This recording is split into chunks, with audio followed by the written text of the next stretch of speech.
자, 개인으로 근로소득이 발생하고 개인 명의로 부동산 임대소득이 발생을 합니다. 이런 경우에는 어떻게 절세할 수 있을까요? 자, 먼저 소득세는 종합소득세입니다. 1월 1일부터 12월 31일까지 1년 동안에 발생한 소득에 대해서 신고하는 세금이죠. 자, 여러 소득이 있으면 합산해서 신고를 해야 됩니다.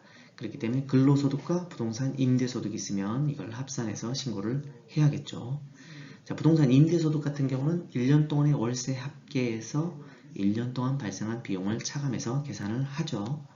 자, 그리고 이제 근로소득 같은 경우는 총 급여에서 근로소득 공제를 적용합니다. 자, 이렇게 계산된 소득 금액을 합산을 해서 기타 공제 등, 가족 공제 등 기본 공제를 적용한 후에 과세 표준이 나오죠. 그 과세 표준에 세율을 적용합니다. 자, 이 정도 세율이면은 6에서 45%, 이 정도 세율이면은 부동산 임대소득에서 발생한 월세 한 달에서 두 달치가 소득세로 발생을 해요. 상당히 크죠.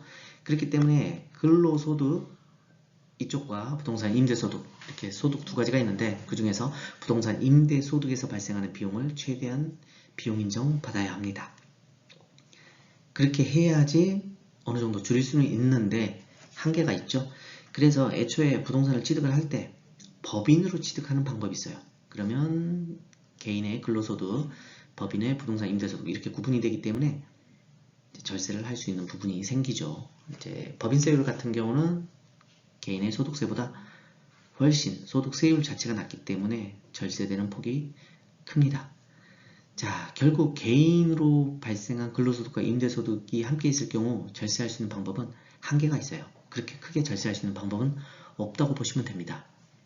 그리고 절세를 한다면 이 상가 부분, 본인이 개인 명의로 보유하고 있는 상가를 법인으로 법인전환을 하던가 아니면 애초 취득할 때 법인으로 취득하던가 이런 방법이 좀 더 효과적인 절세 방법이 된다고 볼 수 있겠죠.